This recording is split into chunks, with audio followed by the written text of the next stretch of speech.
Hello students, कैसे हैं आप लोग। उम्मीद करता हूं कि आप सभी स्वस्थ होंगे, अच्छे होंगे और अच्छे तरीके से इंग्लिश सीखने की तैयारी में लग गए होंगे।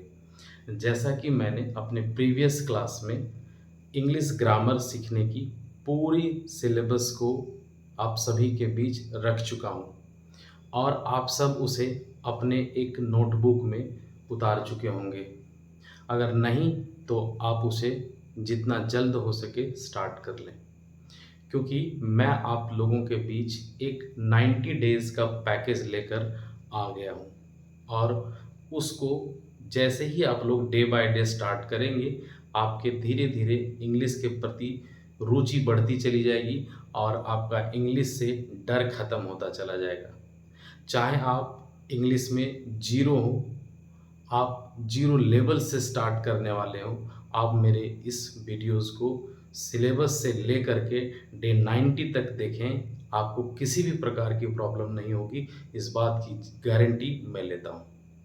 मैं ग्रामर को एकदम ज़ीरो स्टेज से लेकर बताऊँगा, एबीसीडी से लेकर स्टार्ट करूँगा और आपको एक बेटर स्पीकर आपको बनाकर रहूँगा।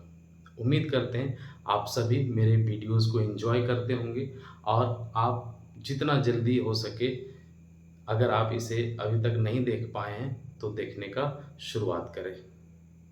तो आज हम स्टार्ट करेंगे डे 1 के साथ उस सिलेबस का पहला class, letter and its explanation. सबसे पहले मैंने कहा कि आज हम लोग पढ़ेंगे लेटर, ना, ध्यान रखिए ये आज हमारी टॉपिक है। तो यहीं से क्वेश्चन स्टार्ट होता है कि सर लेटर और अल्फाबेट, ना, लेटर और अल्फाबेट्स में से क्या अंतर है, पहला सवाल। तो मैं इसे तुरंत क्लियर कर देता हूँ, समझिएगा आप लोग। इतना तो आप सबको पता होगा कि सर अगर हम ए बी सी डी ये सब हम लोग जानते हैं ना, ए बी सी डी ये सब हम लोग जानते हैं, बचपन से पढ़ते आ रहे हैं। और यूँ कहें कि हम ए टू जेड यानी कि हम पूरा लिखते हैं ए बी सी डी से लेकर के ए टू जेड, तो ये दो चीज़ हम यहाँ पर लिख रहे हैं। एक मैं ए टू जेड में से गिने चुने कुछ लेटर्स को ले रहा हूँ। देखिए इसे बात से ही क्लियर हो जाएगा कि अल्फाबेट किसको कहते हैं। तो जब हम ए टू जेड में से अलग अलग लेटर्स का यूज करेंगे तो इसे हम लोग कहते हैं लेटर्स, ध्यान रखिएगा। और हम ए टू जेड को अगर एक प्रॉपर सीरीज में बात करेंगे, किस में बात करेंगे, एक प्रॉपर सीरीज में अगर हम बात करेंगे तो वो प्रॉपर सीरीज जो है वो क्या कहलाती है, वो कहलाती है अल्फाबेट्स, ध्यान रखिएगा ना, अल्फाबेट्स। तो आपको यहाँ ये छोटी छोटी चीज़ों से पहले सीख लेना है कि सर अल्फाबेट्स में और लेटर में क्या अंतर है। क्लियर है। और उम्मीद है कि आपको हर एक चीज़ें समझ में आएगी। मैं आपको फिर से ध्यान में रखिएगा, मैं हर बार आपको नोटिफाई करता रहूँगा कि लेटर को समझने के लिए बड़ी आसान सी चीज़ है कि सर जब अल्फाबेट्स यानी कि ए टू जेड में से अलग अलग बात की है, जैसे अगर कोई कह दे आपको कि एक्स क्या है, तो समझिएगा एक्स क्या है, एक लेटर है ना, ध्यान रखिएगा। एक्स क्या है, एक लेटर है। वाई क्या है, एक लेटर है। जेड क्या है, एक लेटर है। लेकिन इन्हीं में से अगर पूरा जब तक ए टू जेड नहीं लिखा हो यानी कि A B C D E F G H I, तब तक हम उसे अल्फाबेट नहीं कहेंगे। अल्फाबेट्स का मतलब एक complete series of letters is called alphabet. हाँ, ध्यान रखिएगा। अच्छा, इसे कभी डिफाइन करना पड़ जाए तो मैं आपको उसे बता देता हूँ, ठीक है।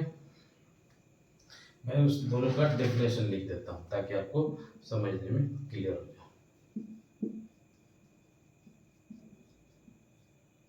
A complete series of letters from A to Z is known as alphabets. हाँ, ध्यान रखिएगा कि पूरा जो है ए टू जेड तक के सीरीज की अगर हम लोग बात करें तो वो क्या कहलाती है, अल्फाबेट्स कहलाती है ना। और लेटर किसको कहते हैं,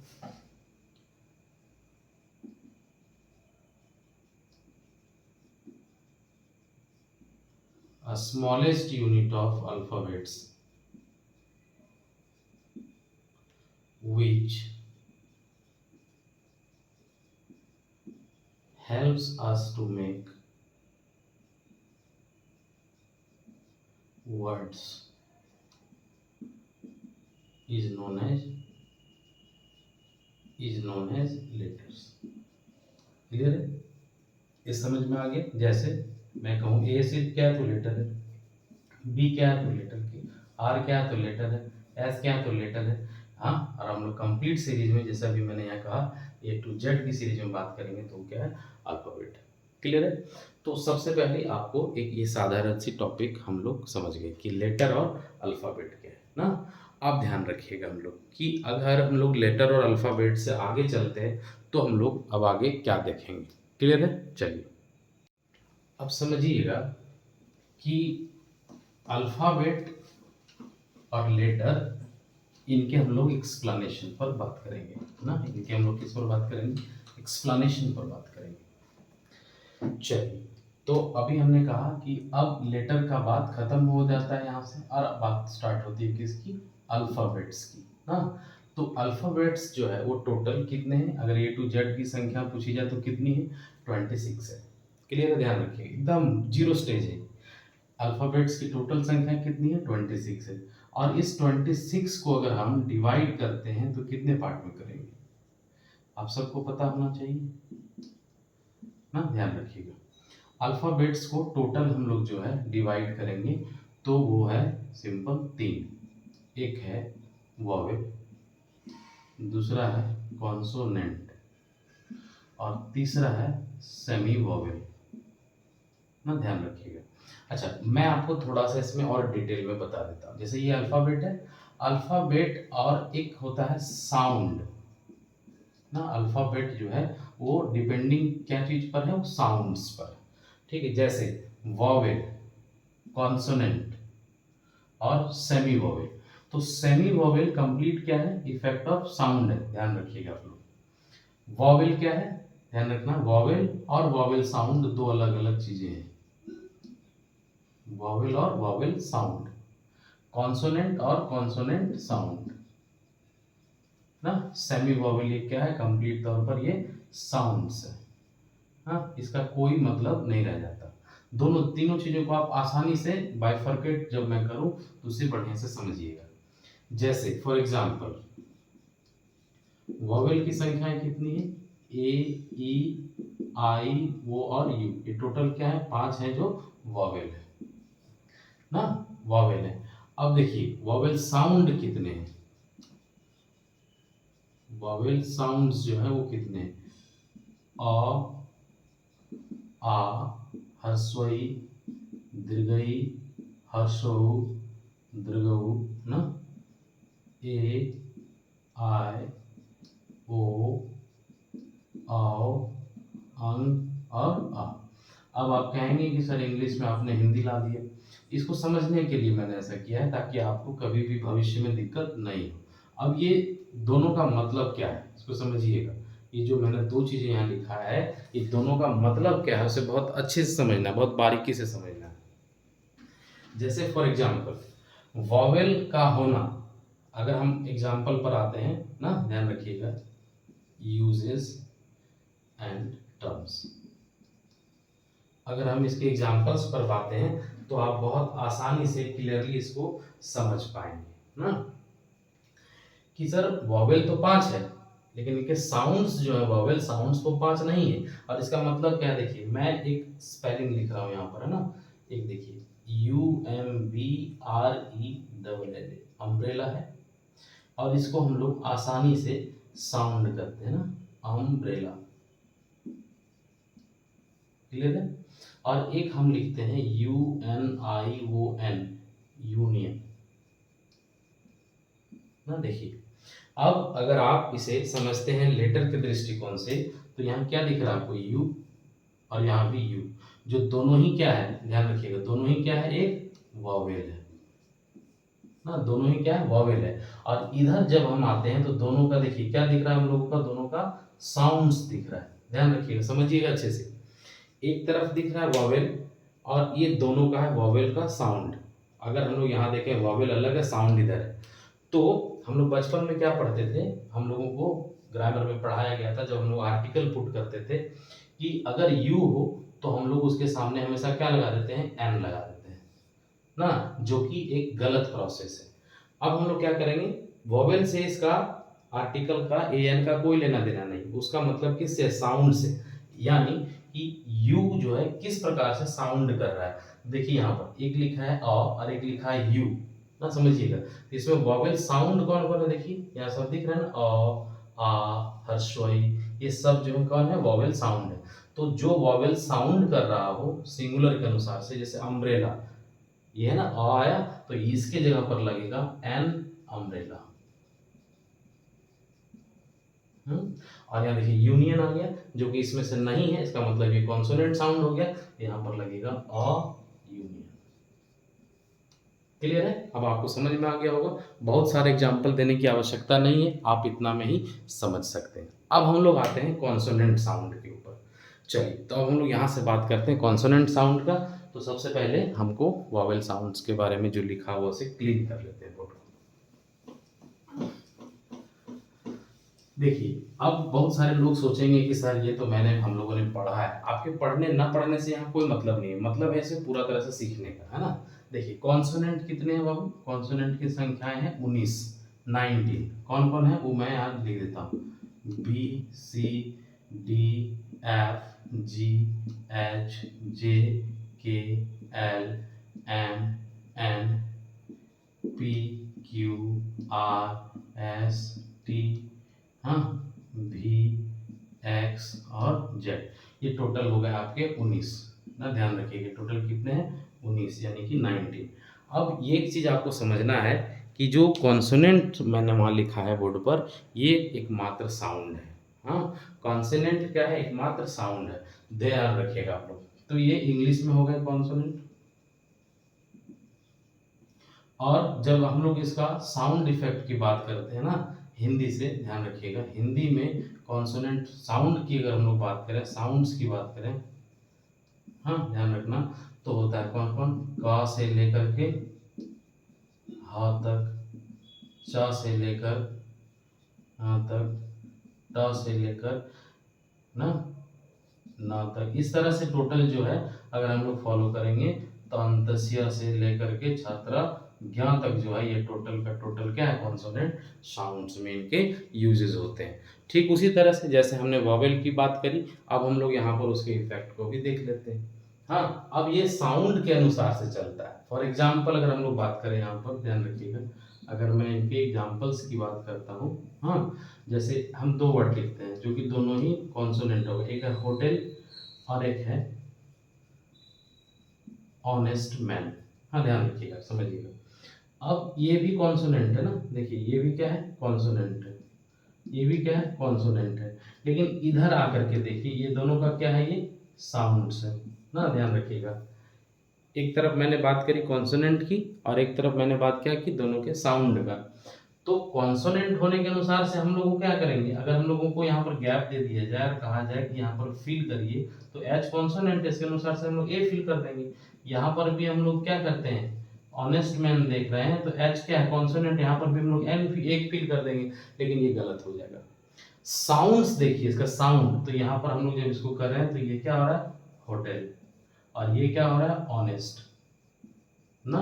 तो इसका साउंड में देखिए यहाँ पर ओ आ रहा है, अभी हमने जो वॉवेल साउंड पढ़ाया था तो उसके अनुसार से ये साउंड क्या हो गया, वॉवेल साउंड हो गया, इसलिए यहाँ पर क्या यूज होगा, एन होगा। यानी कि ये साउंड, जहाँ कॉन्सोनेंट साउंड की बात करी जाती है वहां पर हमेशा हम लोग ए लगाएंगे, और जहाँ वॉवेल साउंड की बात करी जाती है वहां पर हम लोग हमेशा क्या लगाएंगे, वॉवेल साउंड में एन लगाएंगे। चलिए, यहाँ तक आप लोग उम्मीद है समझ गए होंगे। अब हम लोग आते हैं इसके थोड़े से आगे यूजेस को देखते हैं। क्लियर है, अब इसके बाद हम लोग क्या देखेंगे, समझिएगा आप लोग, हम लोग देखेंगे अब सेमी वोवेल्स को। चलिए, तो अब कॉन्सोनेंट को मैं यहां से क्लीन कर देता हूं। अब देखिए बात आई सेमी वोवेल्स की ना। अभी मैंने कहा कि सेमी वोवेल क्या है, सिर्फ एक साउंड है, इसका इन दोनों से कोई मतलब नहीं है। सेमी वोवेल हैं कितने, तो सेमी वोवेल हैं दो। कौन कौन, एक है वाई और एक यानी कि डब्ल्यू। अब आप इसे डब्ल्यू और वाई कहें या वाई और डब्ल्यू कहें, हाँ ध्यान रखिएगा, क्योंकि इंग्लिश अल्फाबेट्स के अनुसार से पहले डब्ल्यू आता है, तो डब्ल्यू और वाई याद रखिएगा। क्लियर हो गया। अब इन दोनों का इफेक्ट क्या है इसको समझिए।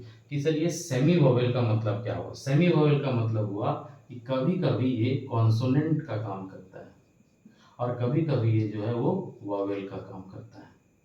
हाँ, इसका यूजेज से कोई लेना देना नहीं है। अगर कोई कहेंगे कि सर डब्ल्यू कभी किसी वर्ड के शुरू में लग जाए तो क्या ए की जगह एन भी लग सकता है, ऐसा कतई नहीं होने वाला।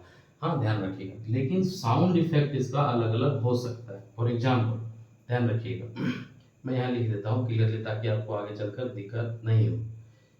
If W and Y comes before a word, ना ध्यान रखिएगा, उम्मीद है कि ये दिख रहा होगा ना, क्लासेस में बिल्कुल कट नहीं रहा होगा। If W and Y comes before a word या at the first letter of the word, इसको आप ऐसे भी लिख सकते हैं, at the first letter of a word. जैसे कोई भी वर्ड शुरुआत में हो और वहां पर अगर क्या आ जाए, डब्ल्यू या वाई आ जाए, तो उसको हम लोग कहेंगे कॉन्सोनेंट साउंड। लेकिन वही उसी का दूसरा रूप, if W and Y comes at the mid or the last of a word,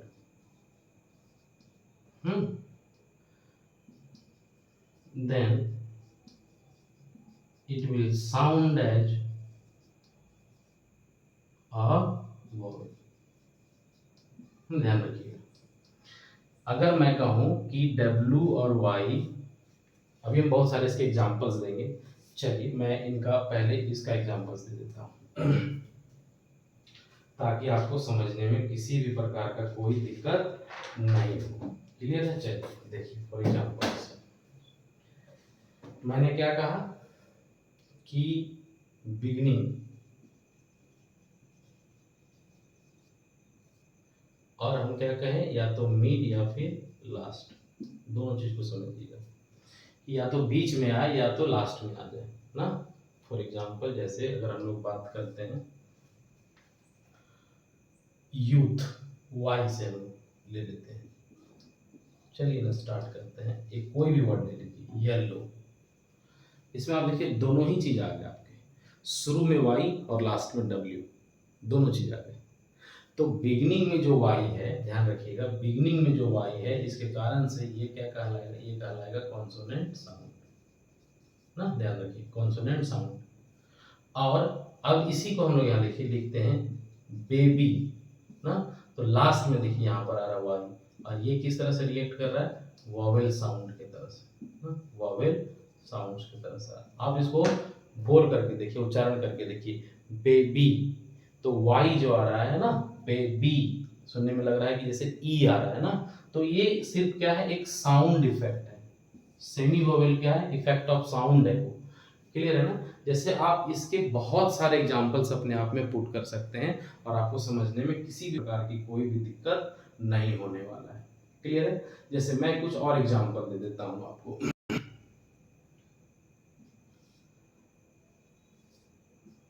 youth, देखिए यहाँ पर वाई है, किस तरह साउंड कर रहा है, कॉन्सोनेंट साउंड टाइप का है ना, कॉन्सोनेंट साउंड है यूथ। और इसी तरह से हम लोग लिख लेते हैं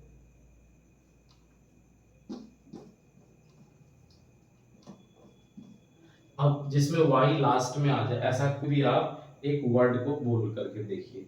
जैसे कोई भी वर्ड हम मान लीजिए ले लेते हैं इजी ना, देखिए यहाँ पर वाई आ रहा है, तो ये साउंड किस तरह से कर रहा है, आई के जैसा, इजी, ई के जैसा ना, तो ये हो गया क्या, वॉवेल साउंड। तो इस साउंड इफेक्ट के कारण ही जो है हम इसे क्या कहते हैं, हम इसे कहते हैं सेमी वोवेल। हालांकि इसका कोई अपना यूज नहीं है, बस ये अगर आपसे कोई पूछे इसका इफेक्ट कहाँ है तो आप बता सकें, इसलिए मैं इसका एग्जांपल्स बता रहा हूँ।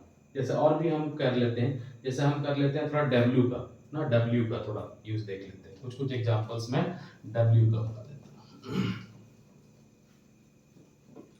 जैसे वॉच, देखिए डब्ल्यू यहाँ आ गया, तो ये क्या हो गया, कॉन्सोनेंट साउंड हो गया ना। और उसी तरह से हम लोग एक कुछ ऐसा वर्ड यूज करते हैं जहाँ डब्ल्यू जो है वो लास्ट में आ जाए या बीच में आ जाए ना। कोई भी आप एक वर्ड यूज करिए, देखिए आपको समझ में आ जाएगा। जैसे हम लोग बहुत बच्चे लोग क्रिकेट खेलते हैं तो हम लोग बात करते हैं बॉलिंग ना। देखिए डब्ल्यू जो है यहाँ पर वो कैसे साउंड कर रहा है, वॉवेल साउंड के जैसा इसका रिएक्शन ना। यहाँ पर क्या है, कॉन्सोनेंट साउंड जैसा इसका रिएक्शन। जब भी आप कोई भी वर्ड को यूज करेंगे ना, जैसे मान लीजिए एक और एग्जांपल हम यहाँ पर दे लेते हैं, वर्क, तो ये क्या है, कॉन्सोनेंट साउंड हो गया ना। उसी तरह से यहाँ पर क्रॉ, ये देखिए ओ, इस कैसा साउंड कर रहा है, वोवेल साउंड जैसा रिएक्ट कर रहा है ना। तो आज हम लोग इतना समझ गए होंगे कि सर वोवेल साउंड क्या है, कॉन्सोनेंट साउंड क्या है, लेटर और अल्फाबेट क्या है ना, और हम लोग क्या सीखे, सेमी वोवेल क्या है। इनके सारे यूजेस अभी तक हमने आपको क्लियर कर दिया है। तो उम्मीद है कि आज के जो इस फर्स्ट क्लास में, आज हम लोग डे 1 का क्लास देख रहे हैं, ध्यान रखिएगा ये डे 1 का क्लास है। और डे 1 में मैंने आपको क्या क्या सिखाया, लेटर क्या है, अल्फाबेट्स क्या है, और क्या बताएं, kinds and explanation of, kinds and explanation of alphabets आज हम लोग पढ़ लिए। क्लियर है। अब हम लोग कल के क्लासेस में बात करेंगे टॉपिक 2 यानी कि डे 2 के ऊपर। तो उम्मीद है आज के क्लासेस आप सबको समझ में आ गए होंगे। हाँ, एक विशेष चीज आप लोगों को जो याद रखनी है बच्चे, मैं सबको बता दे रहा हूँ, वो क्या याद रखनी है कि मैं जो भी पढ़ाऊँ उसका एक नोट बना लें, एक डायरी या एक कोई बढ़िया सा रजिस्टर कॉपी ले लें, उसमें हर एक चीज़ को अच्छे से आप लोग पुट करें ना, ताकि पॉइंट टू पॉइंट एवरीडे हम लोग बात करना स्टार्ट करें। तो कल हम लोग इससे बाहर यानी कि सिलेबस का पॉइंट नंबर 2 डिस्कस करेंगे। आज के लिए इतना ही, मिलते हैं कल के क्लासेस में दूसरे दिन के क्लासेस के साथ। तब तक आप सभी इस वीडियो को एंजॉय करें, देखें, लोगों को शेयर करें, समझाएं, और आप हमसे जुड़े रहें। क्योंकि अगर आप हमसे जुड़े रहेंगे तो मैं आपको इंग्लिश बहुत ही स्ट्रांगली तरीके से और बहुत ही इजी वे में, कम समय में मैं आपको सिखाने का कोशिश करूँगा। आज के लिए इतना ही। Thank you very much children. Please like, share and subscribe my YouTube channel British इलिटेरा। Thank you, thanks a lot.